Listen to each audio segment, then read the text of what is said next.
ACW is sponsored by Jabati. Self-care through skincare. Jabati is for everybody. Welcome to ACW Podcast. Thank you again for joining us. So glad that my listeners are there. We started last week talking about sexual health, but basically sexual health when it comes to the females. I have an amazing co-host today that's going to join me. Her name is Sharlene Wheeler. She is a womb health educator. Wow, that is so interesting. We're going to hear from Sharlene, but our topic of discussion today is going to focus on feminine health for the woman. Now, yes, we are discussing self-care, introducing products, feminine products that can help a woman keep her Yoni fresh. So we're going to talk about that Yoni as well today and healthy. So we will also talk about sensuality versus sexuality. So our whole conversation this month is around sexual health and from different perspectives. So I'm so happy to have Sharlene here with us today because we're going to explore sexuality from a physical, mental, and spiritual perspective. So welcome, Sharlene. Please share with our audience your passion behind this subject and please educate us on the Health Womb Educator. Beautiful. Thank you so much for having me, Robin. I really appreciate the opportunity to share what it is my passion. And that is the feminine health, sensuality versus sexuality conversation. So how I got started was I actually started by making my own natural bath and body products. I have a line that's called Naturally For You. And it dealt with soaps and lotions, creams, and just anything that we would use on our bodies in the bath, just to kind of make ourselves look and feel good. And that was my way of connecting with women. I kind of felt like there was something that was missing that I needed to do more. Just in talking with people about my products, there was always something else that seemed to be the undertone, the undersurface. And what I realized that is how we as women have been taught by men to take care of ourselves, or should I say to not take care of ourselves. And I wanted to address that. And so I started seeking and asking the universe, what is it? What am I supposed to be doing? How am I supposed to do this? I actually thought I was going to create this whole new avenue of self-care for women. But when I started checking into it, I found out that there's a whole community of indigenous self-care rituals, protocols, and services that our ancestors practiced that used to be passed down to us from generation to generation. And because of the big farm and all of the new products that come out, and because there was a control issue when it came to how women took care of themselves. Other people were uncomfortable with how we looked, how we smelled, how we taste. And so they came up with these products, but they didn't take into consideration the damage that did to our spirituality, our sensuality.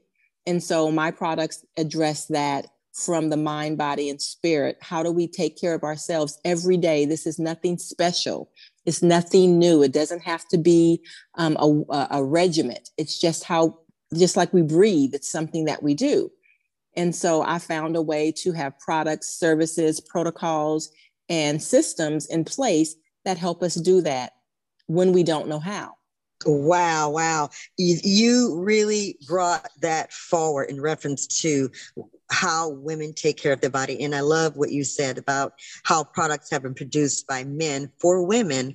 And you don't really think about not to say that a man cannot specialize in a woman's body or anatomy or whatever, but you would think that because a woman who is truly experiencing her own self would have a better perspective on how to take care of her body. And I appreciate you for creating these products. And as you mentioned, it's been around for generations and generations from our indigenous beginning. I really appreciate what you're doing, Sharlene, and we're going to talk more about the women focus on taking care of their body. And again, thank you so much for that. All of that, what you just shared. And very important that we take charge of our bodies from a woman perspective, and doing it from a natural perspective. I love that. So tell us more about your women sensuality product?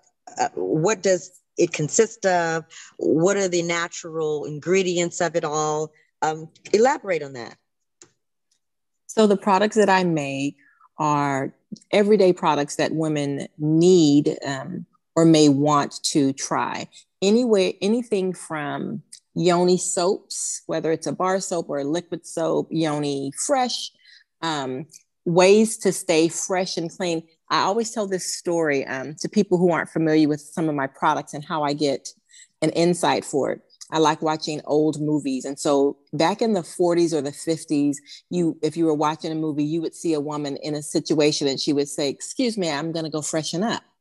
And I'm like, but they never, we never thought about, well, what does freshen up mean? Well, what is she in there doing? Well, right. So back in those days, hygiene wasn't what it is today. They didn't have soaps and lotions like we do today. They didn't have perfumes and deodorants. So some women of a certain economic level understood that whatever I did this morning at 6 o'clock in the morning to get fresh, it's not going to last me all day. So I'm going to excuse myself and I'm going to go in and I'm going to do a bird bath or whatever that looks like. And I'm like, well, how do you do that in an environment where you're in an office complex or you're in your car or you're away from home? How do you do that? So some of the products are for home use because it's a soap base. Some of the products are not a soap base, but they have ingredients in them that help keep us fresh and to help our pH balance and to help us feel more confident and comfortable. There's nothing worse than being all dressed up, looking beautiful and gorgeous, but feeling like, wow, can I smell my own breath? Wow, is that my armpits? What's going on here? And that just brings our level of confidence down. And so my whole goal is to help us stay empowered in any and every situation. And the first thing is within ourselves. I use a lot of different modalities to help create or infuse my products. I'm a tantrika. I practice tantra, which is a specific type of sexual energy, creative energy, sensual energy. I am also a Reiki master teacher. I've studied Reiki and I've been trained in that type of energy healing modalities.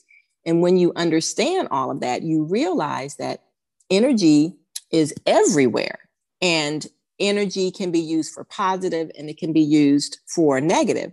And so infusing all of my products with love, with prosperity, with health, with clear mind, focus, grounding, while I'm making those products, either with the energy of the universe, with sound therapy, with music, with poetry, with the love that I have from within, all of that goes into it. When grandma's in the kitchen cooking and the food comes out on the table, you can feel and taste and smell the love that's in that food. That's an energy.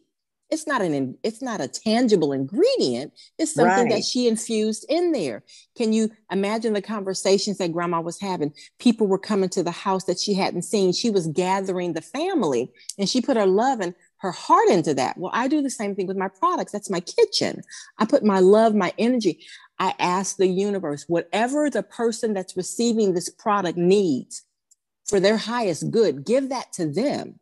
Whether it's peace, whether it's clarity, whether it's healing, whatever it is. So it's not just a lotion or a soap. It's not just an herb for Yoni steaming or for Yoni washing. It's infused with the energetic energy of the universe. And because I believe that, and I know it to be true, so it is. Yes.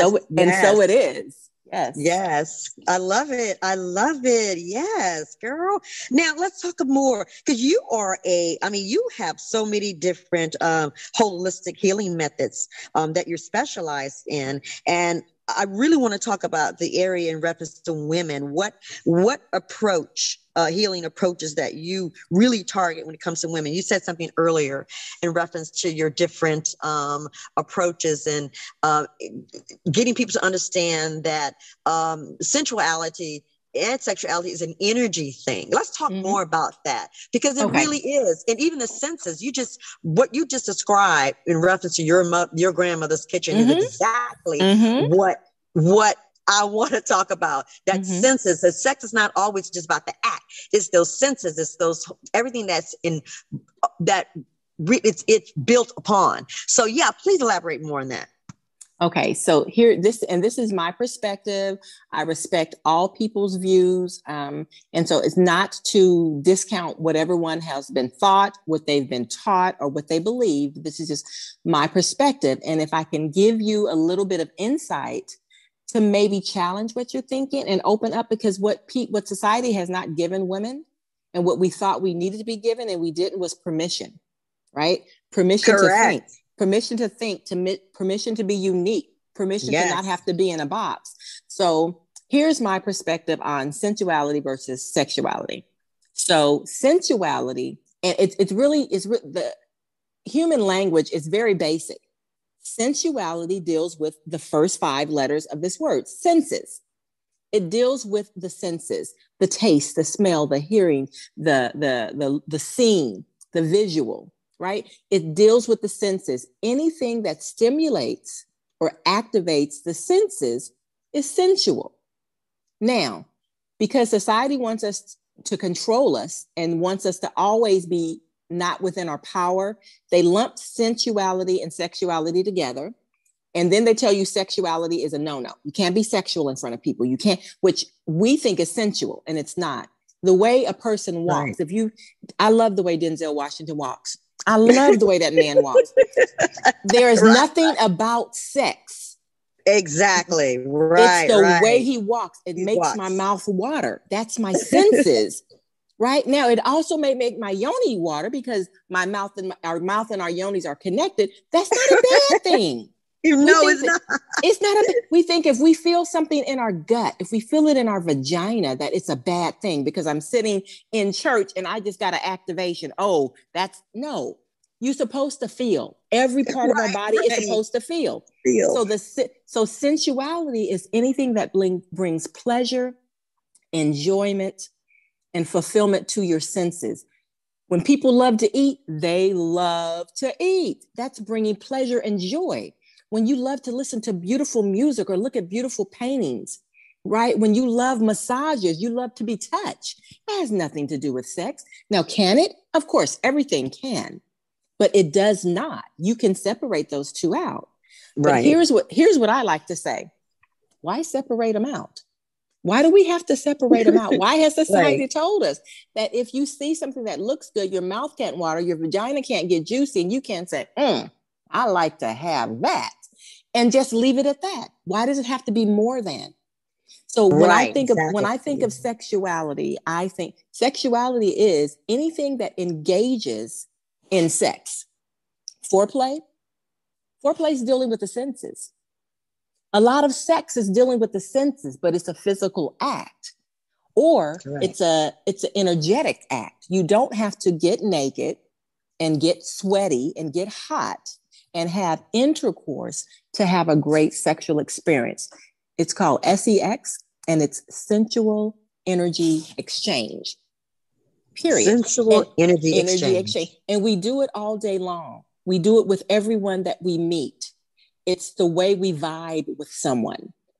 And it's an energy, and that's all it is. Now, if you want to take that energy and produce a record or produce a cake or cook a feast or have sex and produce a baby, you decide how you're going to use that energy. But it's all the same creative energy.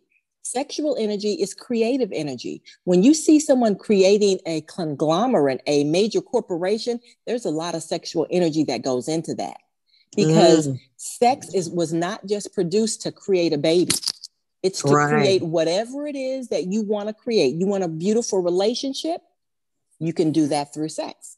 You want to have a beautiful house? You want a washer and dryer next week? You know what you need to do. It's how we choose to use that energy. It's not a bad thing. It's just that society has told us it's a bad thing or that it's inappropriate. But that's one of the ways we take care of ourselves, is by making ourselves feel good and feel satisfied. There's a spirit body and there's a human body. What one requires, the other doesn't. It doesn't mean that you don't satisfy the other. It means you recognize where you are. Are you in your human, your animal, or are you in your spirit? What is the spirit? What is the spirit saying for you to do? Maybe the spirit is saying you need a hug.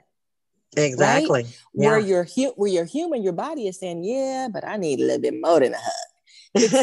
Acknowledge where you are and then go with that, and don't reject yourself for it. And don't reject other people too. We have to see people and meet people where they are. If you see someone that's being what someone would assume is overtly sexual, there's a reason why.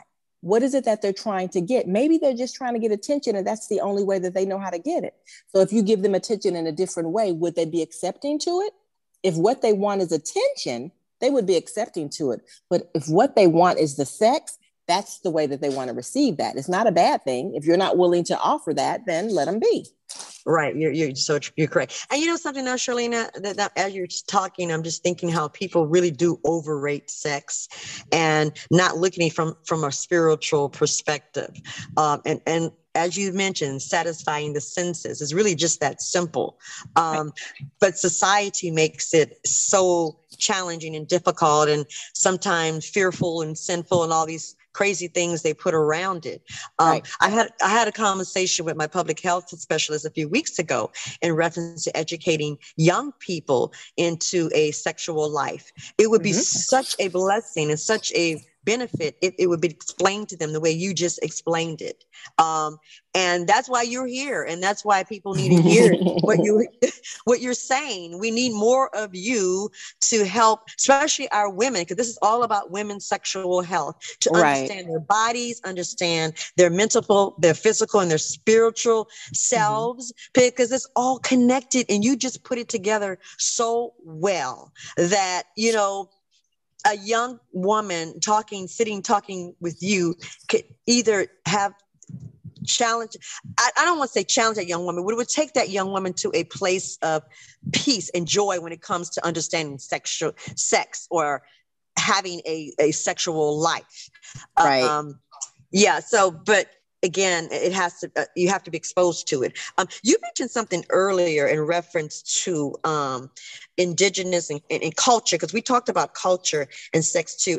And where you're speaking from is coming from a very cultural, indigenous kind of perspective, because many tribes around the country still do educate their young people based on what you have just shared with us today.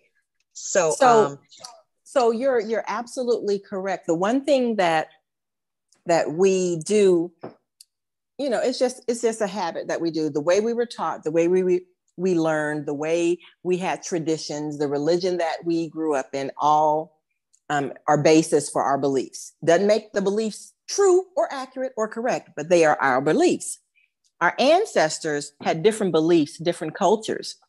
And so when no one ever told me that the relationships that I had been in all of my life were a monogamous relationship.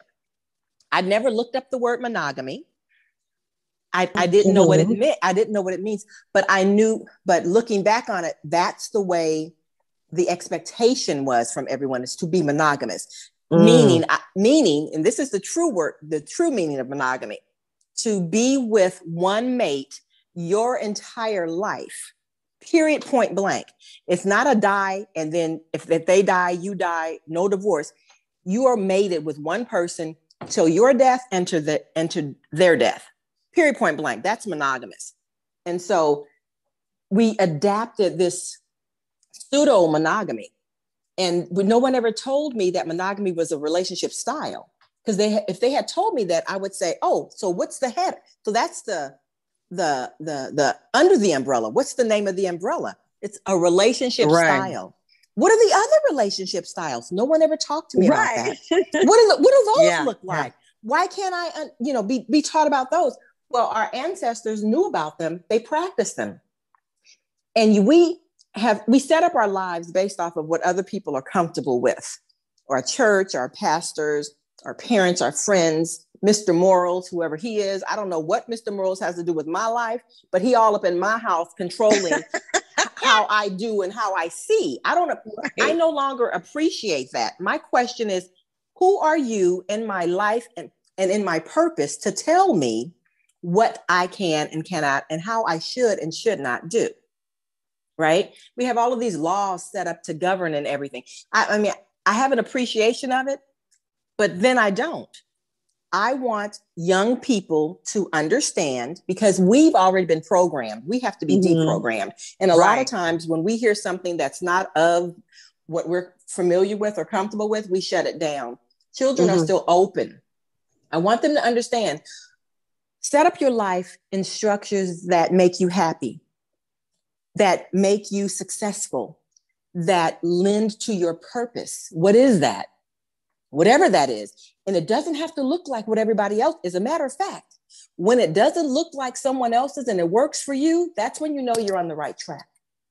Or maybe someone has been doing something and you've heard about it, and you know what?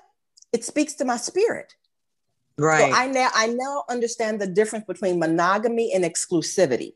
Right? Exclusive is a choice. I choose to be exclusive with my 6 partners that I have. I'm exclusive with them. Right. Okay? That's I'm not telling any one of them that it is just you. But we are exclusive within ourselves. Now, if you want to call that monogamy, call it whatever you want to call it, as long as you are comfortable with everything else that goes along with that.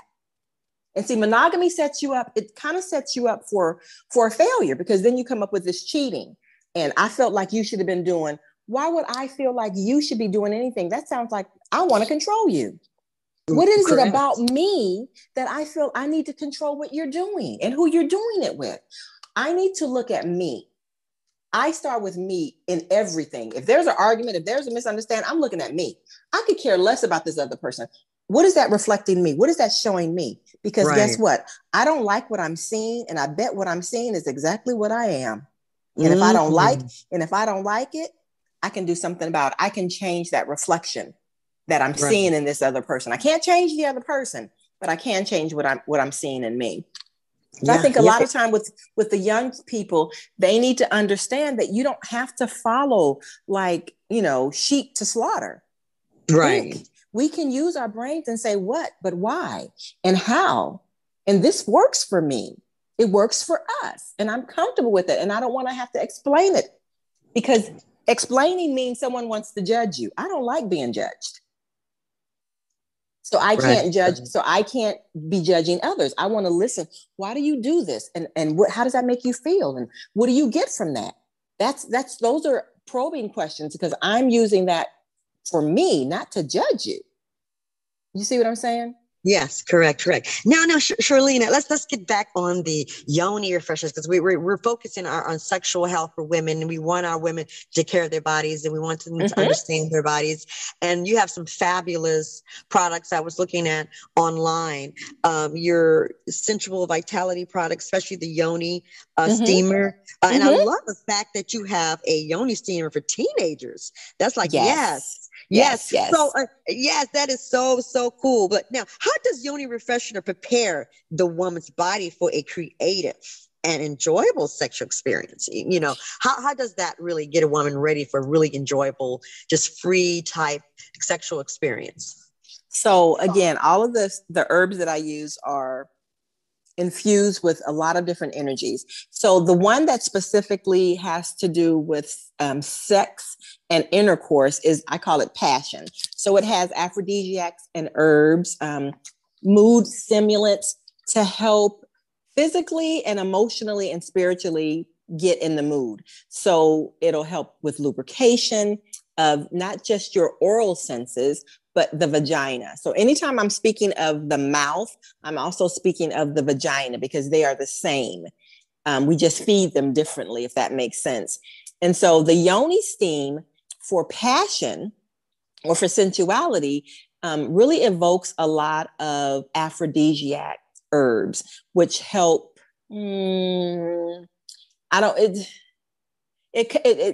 It acts differently with different people, but it really does make you feel yummy and juicy and open and receptive. And that's the idea. It's not like alcohol where I'm doing something that I don't want. No, what it does is it releases natural endorphins in our bodies that feel good, like when we eat chocolate. No one thinks that that's a sexual thing, right?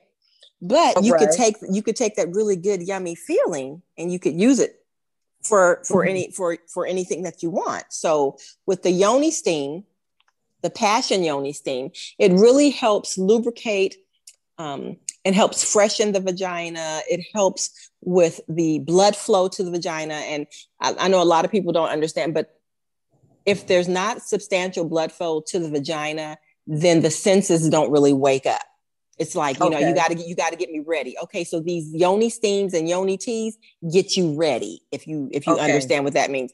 And so with that being said, you feel like a nice, fragrant, plump peach, and you want to move your hips, and you want, and maybe it's just to dance, because that can be very sensual. There's a lot about sex that's more sensual. So the way we move and the pep in our step when we're walking, nice Yoni Steam will have you pepping in your step. Someone else is going to see that and say, oh, she's being very sexual. Well, maybe that's because that's the energy you want to put out. But Yoni Steam is also something that most women who haven't heard about it, but they've heard of douche or douching. So douching is society's remedy for female issues. Right. Very old school. Yes. Our indigenous culture tells us to take care of our body with the herbs that were sent here. And so instead of douching and damaging our bodies, we steam naturally, because the steam comes from, and the herbs comes from the earth. So it does the same thing and better. It can help with passion. It can help with fibroids. It can help with horrible PMS and cramps, fertility, you name it. And one of the reasons why I really love reaching out to the moon babies or the young girls, even before they start a cycle, we as women come into this world in a cycle, and we stay in a cycle. We don't have to have our period to be in cycle. We are constantly in cycle, but we only pay attention to it when we see it, because we're not really connected to our energetic bodies. But young moon babies, their physical cycle hasn't yet started. So for them to start steaming, they can prevent a lot of the things that I create herbs to correct. They can prevent those things. They can prevent themselves from having PMS and cramps and fibroids, endometriosis, cystitis, horrible cramps. You know, they can help their bodies. It's almost medicinal. It's pre-active as opposed to being reactive. Don't wait until you have fibroids or you have really horrible cramps. Let's do something about it, if possible, to begin with. So for young girls to not douche, but to steam as a practice and do that on a monthly basis would help set them up so that they would be in a much better place than their mothers and their grandmothers were at the same age. Correct. And you know, one thing, Sharlene, it's funny when you think about the douching, because I go back and I reflect on this water bottle kind of thing with this long rubber and this thing on the end. It's like, what is that for? And who created that? A man. A man created it. No, I'm serious. I'm serious. Most men are offended. Most men as a culture, especially historically speaking, you know, there's a part in the Bible, if you read the Bible, that there was a part, and no one ever explained to me what this meant. As a woman, as a 50-year-old woman, I realized, and I could just be slow, but nobody told me this. I had to figure it out. There's a part in the Bible that talks about a woman who has an issue of blood. She had an issue of blood, and she was not allowed to go to church during this time. I'm like, what does that have? She's sick. What the hell you mean she can't go? She's sick. She's supposed to go, right? No, she was on her cycle. She was on her cycle. She most likely had the worst fibroids in the world, and she was constantly bleeding. At that time, to bleed was to be unclean, and you could not go into church. As a matter of fact, you would leave your home and go to the red tent. That's where they get these red tent women groups. You go to the red tent, and other women would help tend to you during that time. You were looked at as being unclean. So men came up with the sanitary napkin and all the toxins that they put in it to mask the odor from what naturally came out of us, right? And so we have to think about, why is this thing? Who created it? What are the ingredients and what was the purpose for it? Most of the time, even though at the end we might have thought it benefited us as women, it didn't. It did more harm and more damage, because my great grandmother passed that on to my grandmother. She passed it on to my mom. My mom passed it on to me. Yes, correct. I passed it on to my kids, and then I went back. I passed it on to my kids, and I went back and took that stuff back. and taught them correctly so my granddaughters won't be taught that anymore. We broke that cycle. But how many generations did it take? And I had to ask the question. Somebody's got to ask the question. Is this for our betterment? Yes. And you are so correct. That's why we're having this conversation. Look, Sharlene, I'm in my 50s too. So I know what you're talking about. Everything that you just described and talked about is basically how we all was raised based on our generational timeline. We were all given the same information, same thing. So it is time to break this curse. And I hope listeners are listening, especially our females. Let's start teaching our young women the correct way to embrace their bodies, love their bodies, understand sensuality, understand sexuality. None of it is a negative. It's not something to be afraid of, to be feared. But you know, it's a mental thing too, because if you put all that on what we just said and put a person in a state of fear, then that person probably be reluctant to really live their life from on every level. So it's like almost like brainwashing. No, it's exactly what it is. You take something that's powerful, and sex, the act of sex, the energy surrounding sex is very powerful. You take something like that, and you deflate it. You say that it's not of God. You say that it's not Christian or whatever your religion is. You say that it's not necessary, right? You say that it's, lower chakra level. You say all of these negative things about it and you hush it up. But then guess what? It's the thing that if it stops, the world will stop. We don't understand the power that sexual energy, not intercourse, but sexual energy has. In the biblical days, they used to, if there was a problem when men were trying to resolve something, the first thing they would do is they would send a woman to him. Get him because it's powerful. But see, men didn't want us to be powerful. They wanted to use our power. So they would send us, and the best of us, when it was done, it was done. Correct? So whatever it was that they wanted that outcome to be at the meeting tomorrow, we're going to send her tonight. She going to get it right. Right. And because of the power of, and they didn't necessarily have to have sex. It's what I'm saying. Right. The presence of a strong woman who understands how intelligent and powerful she is. Sometimes you don't have to say anything. Correct. Because it will be intimidating to them. What is it that you want? How can I make myself feel better sitting in your presence? Because right now I feel kind of low. You feel low because you think of me as low. Right? So allow me to be where I need to be, and you can feel however you need to feel. Wow. We could talk about this. So this subject can go on and on and on. And we are going to continue the subject on sexuality and sexual health in women and men also. We're going to talk about men's health next month. So we're going to bring on that side of the story too. But we want our women to understand that we are in a new place, a new time, and we got to get out of the box and embrace our existence, our goddessness. Absolutely. But I appreciate you. So please, before you leave, you got to tell our audience about your website, how to get in touch with you. You offer workshops on relationships and just connecting with your partner. So share with our audience more about your healing approaches and where you can be reached and how you can help them. Beautiful. So the healing approaches that I use stem from my training with Tantra, my training with Reiki, and just from the universe. Literally just asking. Sometimes I would just be sitting and I would have a question. And most things that I talk about stem from me. I had an issue with it. I had to figure it out. There are a bunch of different alternatives. I chose this one, but other people may have other options for them. And I love sharing those with people. And what it's all about is just giving people permission to be. No one gave us permission. So we think that it has to be a certain way.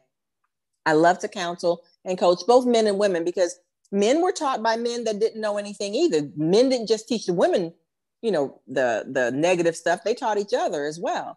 True. Correct. You can always reach me, my products, my services. If you have any questions, you can definitely leave me a comment and I'll get back with you. My website is N as in Nancy, F as in Frank, Y as in yes, soaps, SOAPS.com.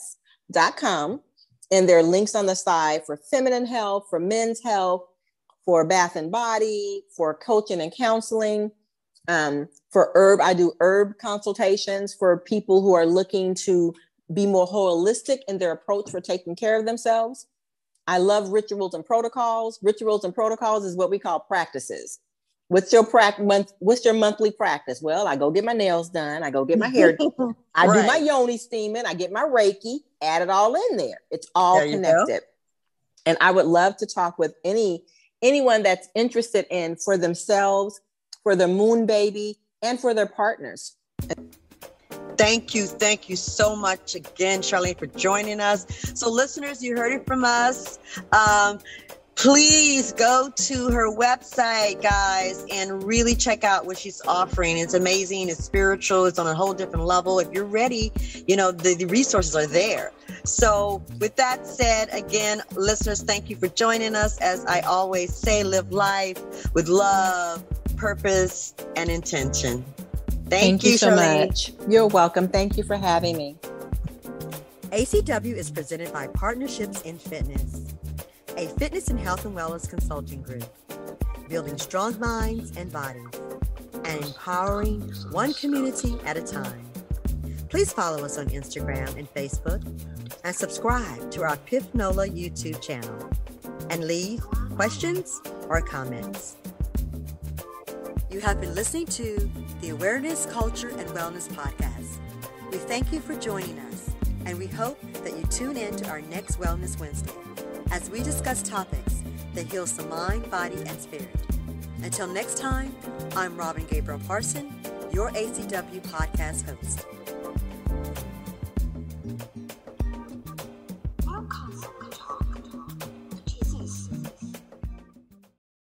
ACW is sponsored by Jabati. Self-care through skincare. Jabati is for everybody.